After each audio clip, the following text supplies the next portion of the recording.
Let's talk about testing for the validity of an argument, but this time using truth trees instead of truth tables like we've done in other weeks. So just like usual, the question we need to ask ourselves when testing for validity is there a counterexample? And if there is a counterexample, then we know that the argument is invalid. Otherwise, the argument is valid. But what's a way that we can ask the same question so that we can evaluate it using truth trees? Well, another way to ask if there's a counterexample is to ask, is there a way for the premises to be true and the conclusion to be false? And this means the same as, or the conclusion being false is the same as the negation of the conclusion being true. So we're asking, is there a way for the premises and the negation of the conclusion to be true? And what we're asking there is, are the premises and the negation of the conclusion mutually consistent? And mutual consistency is something that's what we can test with truth trees. And the way we test for mutual consistency is we ask, is there an open, complete branch of the truth tree with those formulas? So in this case, we ask, is there an open, complete branch of the truth tree which has as its roots the premises of the argument and the negation of the conclusion? And if we do find an open, complete branch, then that is going to be the counterexample we're looking for. Basically, if there is an open, complete branch of the truth tree, then the argument is invalid. But if otherwise, then the argument will be valid. So let's do an example. We've got the antinatalism argument from last week's tutorial, and I've got it symbolized here. So we're asking, is this argument from these three premises to the conclusion, not C, valid? So we're going to start by drawing up a truth tree. And remember, we're testing for the consistency of the premises and the negation of the conclusion. So I'm going to go ahead and negate the conclusion. And this gives me my first 4 lines of the truth tree. And on the right-hand side, I'm going to write where I got each line from. So for these first 4, I write root because they're the roots of the truth tree. They're the formulas that we're starting out with.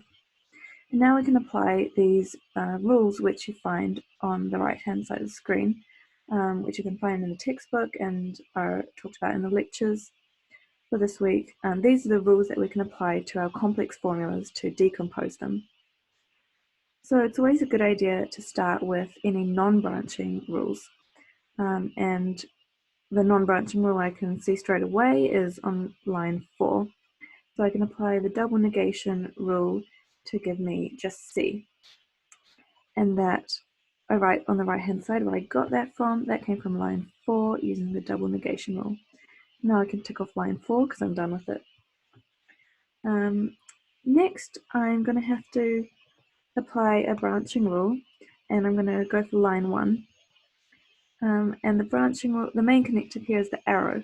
So the branching rule I'm going to use is the arrow rule, and that asks me to negate the antecedent and on the other branch to write the consequent.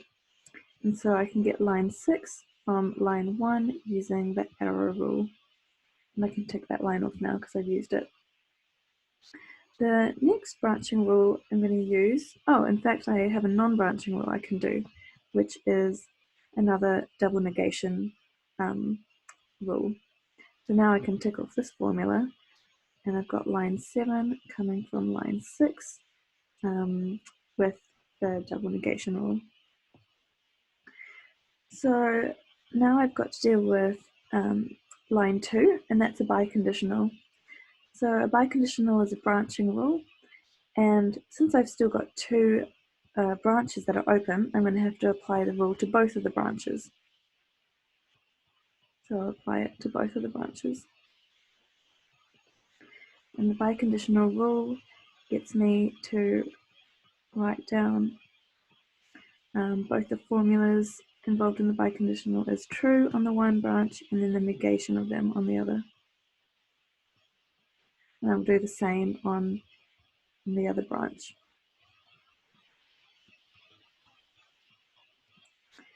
Right, so now I've got lines 8 and 9, and I've got them from line 2 using the biconditional rule. And that means I can tick off line 2. So now, remember what I'm looking for is an open, complete branch of this tree. So are there any open and complete branches of this tree? I think I found one right here. Now, these other branches, they might be closed or open, but all I need to do is find one open and complete branch. So let me just check that this branch is complete and is open. So to check that it's complete, I need to make sure that all of the complex formulas have been decomposed. So any complex formulas that aren't just a letter or the negation of a letter, they need, so anything that isn't a letter or the negation of a letter needs to have a tick beside it to show that I've decomposed it. So these are all atomic propositions, just letters or the negations of them. This one has been ticked off, so that's okay. There we go, and all the other ones have been ticked off. So this branch is complete. Now I just have to double check that it's open, and I check that by seeing if there are any contradictions in the row. And I see that there are no contradictions. There's no letter and the negation of it, or formula and the negation of it on this one branch. So I have found an open complete branch, and that is the counterexample to this argument. And the way I can write the counterexample is by using the letters. I see that C, I can read off the table from here or here that it's true. D, I can see is true. And O, I can see is false from these rows. And that's the counterexample. And this is the same counterexample that we found using truth tables last week. So since I found a counterexample, I can say that this argument is invalid. Now, a lot of these rules are going to make intuitive sense, but one you might be wondering about is the arrow rule. Why should an arrow be a branch? So, yeah, I'll try to explain this quickly. That's because P arrow Q is equivalent to not P or Q. And we can test this with a truth table. So if we've got P arrow Q, I'll fill the truth table out.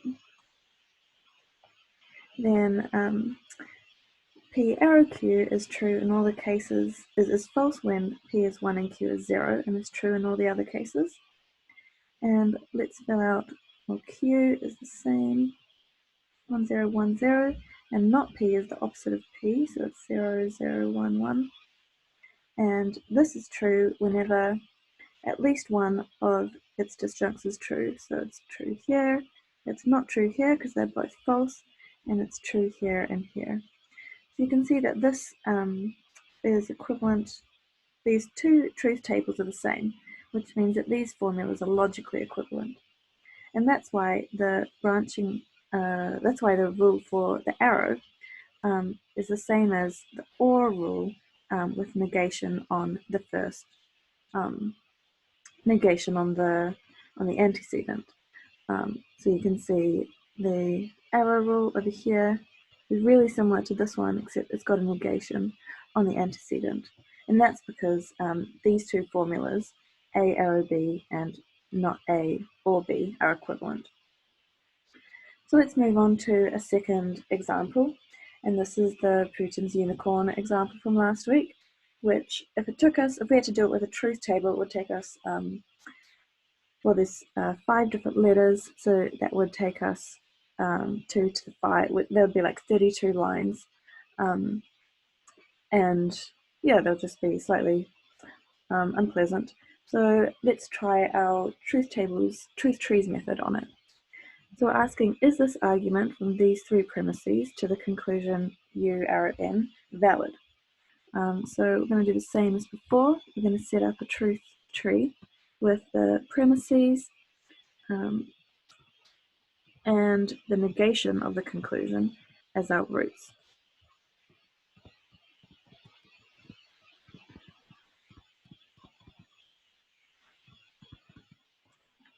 And which rule shall we start with? Well, I can see that row 4 is the negation of an arrow, and that rule is not a branching rule, so that will be a good one to start with. So that will be, so I get rows 5 and 6 from row 4 using the negation arrow rule, not arrow, and that means I can tick off row 4. Now the rest of my rules are branching rules that are available to me now, so I might as well start at number 1 with U arrow F. This is a branching rule, and like we just explained, we're going to get negation of U and F. So I'm going to get row 7 from row 1 with the arrow rule, and I can tick off row 1. Now I might as well apply row 2, and that's another branching rule. It's well, before I apply that, I can actually see that I've got a branch that I could close here. And that's because I've got a U and the negation of U in the same branch. And that's a contradiction, so I can close that branch. So it's a good idea to close branches as soon as you can, because then you don't have to copy out all your work twice.